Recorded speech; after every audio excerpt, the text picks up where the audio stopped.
Laporan Praktikum Botani Umum Aifa Atia Zahra dengan NIM 2502001, dosen pengampu C. Salmiati MPD PhD. Latar belakang, bunga merupakan organ reproduksi pada tumbuhan berbiji yang memiliki peran penting dalam proses pertumbuhan biji seperti kelopak, mahkota, benang sari, dan putik, yang masing-masing memiliki fungsi khusus dalam menarik penyerbukan dan memastikan keberhasilan reproduksi pada tanaman. Lestari 2021.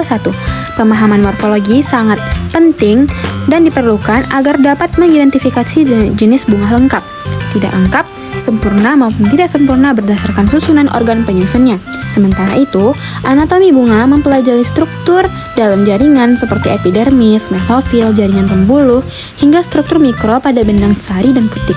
Anatomi membantu memahami mekanisme fisiologis, termasuk proses pembentukan serbuk sari, penyerbukan, dan perkembangan ovul yang akhirnya menjadi biji. Prasetyo dan Ananda 2022. Pengetahuan anatomi juga penting dalam bidang botani, agronomi, dan pemilihan tanaman karena dapat menunjukkan karakter adaptasi suatu spesies terhadap lingkungan. Tujuan dari praktikum ini adalah yang pertama mengamati dan mengidentifikasi bagian-bagian morfologi bunga seperti mahkota, kelopak, benang sari, putik. Yang kedua mengamati anatomi bunga melalui irisan tipis organ reproduktif seperti benang sari, putik, dan ovarium. Yang ketiga membandingkan struktur bunga monokotil dan dikotil. Alat dan bahan yang digunakan dalam praktikum ini adalah yang pertama alat, mikroskop, kaca objek, kaca penutup, pinset, pipet tetes, tisu, cutter, cup, buku gambar dan pensil, dan serta label. Bahan yang digunakan yaitu bunga sepatu, bunga trompet, larutan safranin, aquades, bunga sawit jantan, bunga sawit betina, dan bunga pisang. Cara kerja yang pertama, pengamatan morfologi bunga. Ambil contoh bunga monokotil dan dikotil, amati bagian morfologi, kelopak, mahkota, benang sari, putik, tangkai bunga, dan dasar bunga. Identifikasi ciri monokotil, catat warna, bentuk, simetri bunga, gambar, dan beri keterangan hasil pengamatan morfologi. 2. Pengamatan anatomi bunga. Pilih organ bunga, benang sari, putik, ovarium. Buat irisan tipis melintang, letakkan irisan di kaca objek, tambahkan safranin, diamkan lebih kurang 2 menit. Tutup dengan kaca penutup, amati di bawah mikroskop, identifikasi bagian anatomi. Catat hasil dan gambar hasil pengamatan anatomi bunga monokotil dan dikotil. So what you know is real.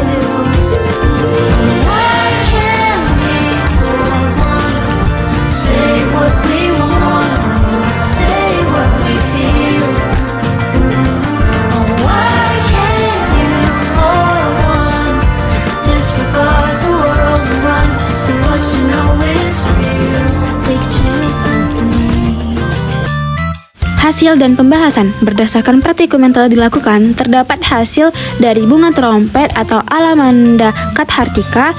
Morfologinya yaitu bunga trompet memiliki mahkota berbentuk corong memanjang dengan 5 helai yang menyatu. Warnanya biasanya kuning atau putih, kelopak kecil, sedangkan benang sari dan putik berada di dalam tabung mahkota. Bentuknya menarik penyerbuk sehingga ngengat karena aromanya yang kuat. Bunga kembang sepatu atau Hibiscus rosa sinensis. Berdasarkan hasil pengamatan, dapatkan hasil morfologinya yaitu kembang sepatu memiliki 5 kelopak dan 5 mahkota yang besar.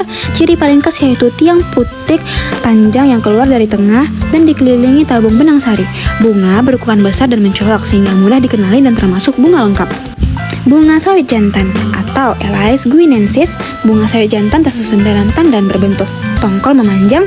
Setiap bunga kecil memiliki banyak benang sari penghasil polen. Warna bunga krem hingga kuning pucat. Tidak memiliki mahkota mencolok karena tugas utamanya adalah menghasilkan serbuk sari. Bunga sawit betina atau Elais guinensis. Bunga sawit betina memiliki tandan lebih besar dan membulat. Tiap bunganya mempunyai ovarium jelas yang akan berkembang menjadi buah setelah penyerbukan. Kelopak dan mahkota kecil, tidak tampak mencolok karena fungsinya lebih pada pembentukan buah.